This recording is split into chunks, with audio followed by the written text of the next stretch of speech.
Bună, dragele mele, și bine v-am regăsit din nou pe acest canal. Este ultima zi din acest an și am atât de multe emoții încât am zis că trebuie să filmez acest vlog. Inițial aveam o idee că să filmez ce gătesc pentru anul nou, pentru că știu că vă place enorm de mult astfel de video. Am foarte multe emoții, pentru că acest an a fost un an plin cu de toate, începând că eu am devenit mamă și terminând cu acest capitol de pandemie care nu mai are sfârșit. Am decis să fac acest videoclip și să vă mulțumesc. Am emoții atât de mari! De ce am decis să fac acest videoclip? Pentru că anul acesta a fost un an plin și un an cu mari provocări pentru mine, la care cred eu că am făcut față cu brio. Au fost zile grele, dar nu despre asta vreau să spun. Vreau să filmez acest videoclip un pic, să vorbesc mai mult cu voi și să ne cunoaștem.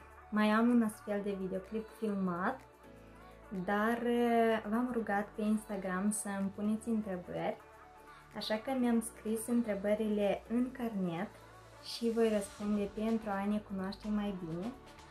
Dar, da, am emoții foarte mari, pentru că nici nu vine a crede că, uite, pășim într-un nou an și a trecut încă un an.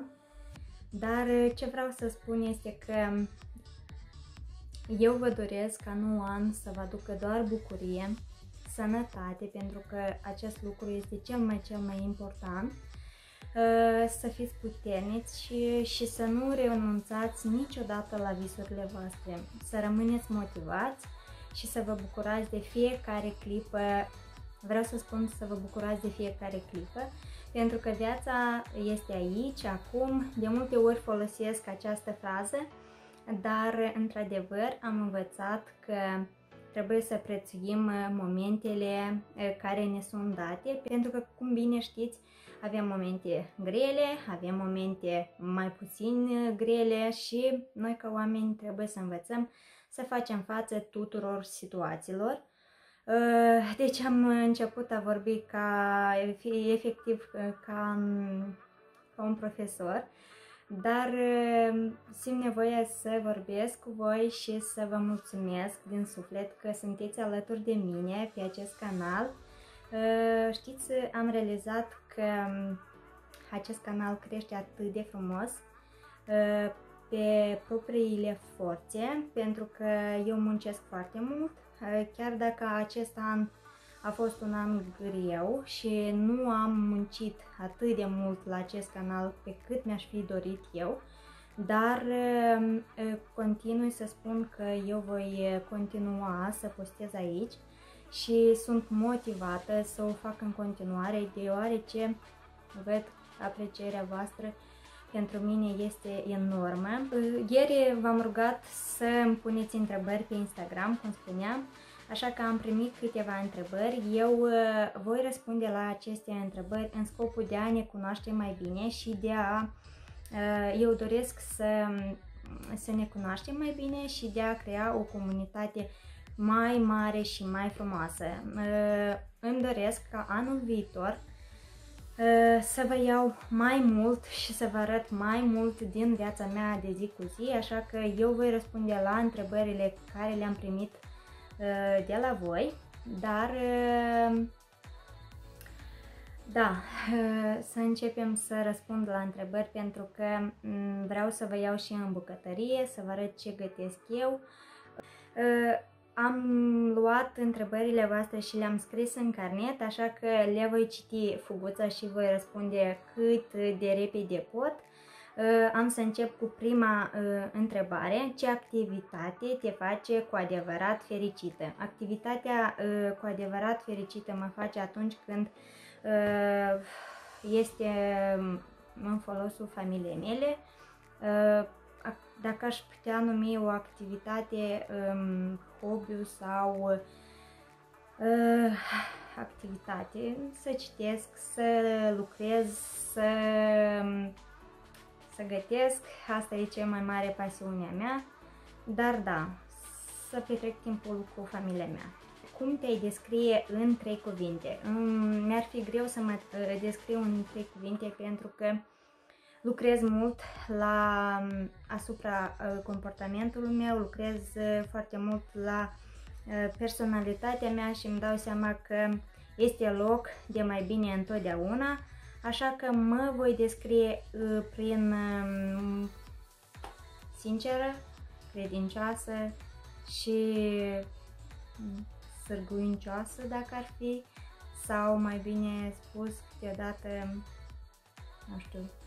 Eu sunt genul de persoană care îmi doresc totdeauna să descoper lucruri noi și sunt curioasă de foarte multe lucruri, așa că da, cred că acestea ar fi lucrurile care m-ar descrie în 3 cuvinte. Care sunt defectele tale? Păi bine, nu cred că toți suntem capabili să venim în fața unei camere și să ne spunem defectele, pentru că știu că fiecare dintre noi le avem, chiar cât de mici, dar le avem. Cred că un defect ar fi că sunt foarte timidă și acest lucru de multe ori m-a împiedicat să realizez multe visuri, dar da, sunt foarte timidă. Chiar dacă după cameră mă stărui să par foarte veselă și foarte activă, da, eu sunt o persoană timidă. Cum te-ai cunoscut cu soțul tău? Te pup și te îmbrățișez cu mare drag. Și eu te pup și te îmbrățișez, draga mea, cu mare drag și sper că vom avea ocazia să ne cunoaștem, pentru că ești o mămică superbă. M-am cunoscut pe o rețea de socializare, pe atunci era Adna Klasnici. De cât timp locuiești în Irlanda? Locuiesc de 3 ani. Ai locuit și în altă țară înainte de Irlanda? Da, am locuit în Italia, pentru că acolo este sora mea, locuiește acolo și am fost la ea în vizită și am mai locuit și în Germania 3 luni, cred că, dacă nu mă greșesc, și ambele țări mi-au plăcut, doar că am ales să trăim aici, în Irlanda. Da, foarte mulți aud că nu ar veni în această țară doar din cauza vremii, dar eu cu timpul m-am acomodat și cumva mi-a intrat în obicei să umblăm mereu puțin mai gros îmbrăcat, pentru că aici tot anul împrejur plouă și este frig, așa că da. Te gândești să te reîntorci în țara natală în viitor? Mi-ar fi greu să răspund la această întrebare, este prea devreme sau nici nu știu cum să mă exprim la această întrebare, pentru că țara natală este și va fi mereu țara de unde eu provin și acolo cu siguranță îmi este mai ușor din multe puncte de vedere, pentru că chiar și să vorbim și de limba natală, pentru că limba este întotdeauna mai ușoară, cum să te exprimi în proprie limbă întotdeauna este mai ușor. Da, cred că pe viitor mi-ar fi foarte greu să răspund la momentul dat, dar da, țara natală este întotdeauna o parte în care noi nu o putem lăsa, chiar dacă ne dorim foarte mult. Nu poți să renunți atât de ușor la la locul de unde tu provii și cu toate că nu reușim să ne ducem foarte des, pentru că încă mai avem prieteni, rude, mamă, frați, surori, țara natală este locul de unde cred că toți ne vom reîntoarce la un moment dat. Care sunt așteptările tale de la 2021 și ce îți dorești să realizezi? Sincer, mi-e greu să răspund și la această întrebare, pentru că, cum bine știți, această pandemie cumva ne-a dat toate planurile peste cap și m-a învățat să nu îmi fac planuri, sau mai bine spus, din cauza la această pandemie nu am putut realiza mai nimic acest an. Am stat practic doar în casă și sincer vă spun că am stat doar în casă pentru că cumva există o frică și chiar și la momentul dat când vorbesc s-a început a treilea val de nebunie totală, așa că nu am să vorbesc foarte mult, dar ceea ce mi-aș dori eu foarte mult să realizez în 2021 este că să progresez eu ca persoană, să pot să acord mai mult timp canalului meu de YouTube și cumva să dezvolt această parte a YouTube-ului, îmi doresc foarte mult. Desigur să pot să călătoresc, îmi doresc foarte mult, pentru că îmi este foarte dor de mama mea, dar nu pot să cer sau să îmi creez foarte multe planuri pentru 2021, pentru că totul este foarte imprevizibil. Care sunt așteptările tale de la 2021 și ce îți dorești să realizezi? Sincer, mi-e greu să răspund și la această întrebare, pentru că,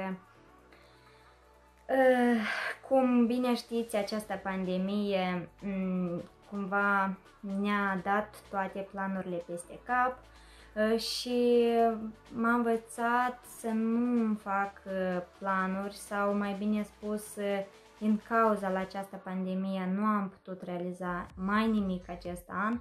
Am stat practic doar în casă și sincer vă spun că am stat doar în casă pentru că cumva există o frică și chiar și la momentul dat când vorbesc s-a început a treilea val de nebunie totală, așa că nu am să vorbesc foarte mult, dar ceea ce mi-aș dori eu foarte mult să realizez în 2021 este că să progresez eu ca persoană, să pot să acord mai mult timp canalului meu de YouTube și cumva să dezvolt această parte a YouTube-ului, îmi doresc foarte mult.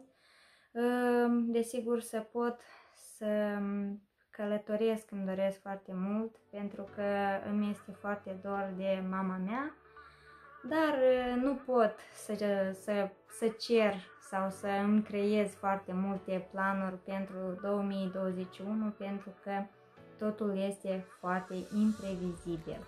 Mai am o întrebare și promit că termin, vă iau cu mine la bucătărie. Întrebarea este: care este cea mai mare realizare a ta de până acum, exceptând familia? Pupici, te pup și eu cu mare drag și te îmbrățișez. Cea mai mare realizare a mea este, cred că, în domeniul de a fi bucătar, pentru că eu iubesc foarte mult această profesie și cred că în acest domeniu eu am crescut foarte, foarte frumos și am învățat foarte multe lucruri, am muncit extrem de mult ca să ajung unde sunt acum și sunt mândră de mine, dar aș spune că am muncit pentru ceea ce sunt, cum spuneam, mândră, dar să știți că și familia este un lucru pentru care am muncit și da, se poate lua în considerare că atunci când creezi o familie și depui dragoste, efort și muncești zi de zi pentru a ajunge undeva unde tu îți dorești, pentru că fiecare om are visuri, pentru că fiecare om cred că muncește pentru visurile sale, pentru că până când nu pui mânuța să muncești pentru visurile tale, nu cred că vine nimeni să ți le îndeplinească. Așa că eu am muncit și sunt mândră de lucrul acesta. Dragile mele, vă mulțumesc foarte mult pentru toate întrebările voastre. Am răspuns doar la o parte pentru că nu mi-ajunge timp. Eu acum vă iau cu mine în bucătărie. Vreau să gătesc un tort. Sper că să vă placă acest videoclip. Nu uitați să îmi dați... Nu uitați să vă abonați la acest canal și să dați un like, mi-ar fi de mare ajutor. Eu vă pup, vă îmbrățișez și nu uitați să zâmbiți, pentru că viața este frumoasă, indiferent de orice situație.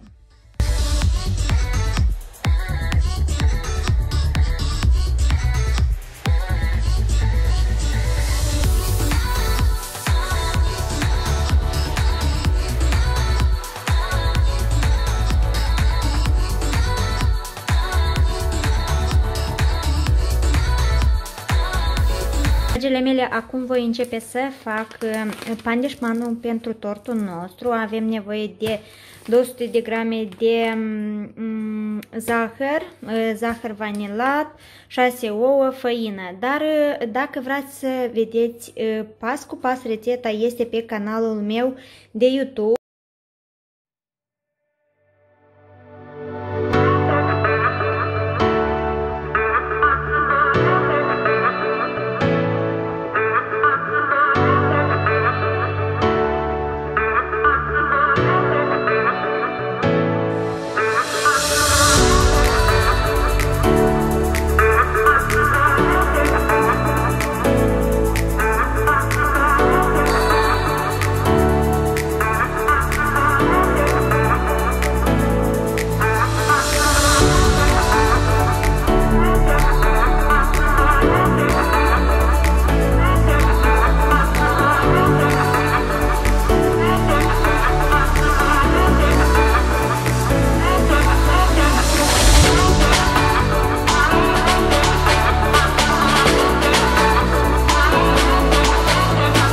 Dragile mele, așa arată pandeșpanul meu. Se putea și mai bine, dar se vede că nu am zbătut eu cât trebuie.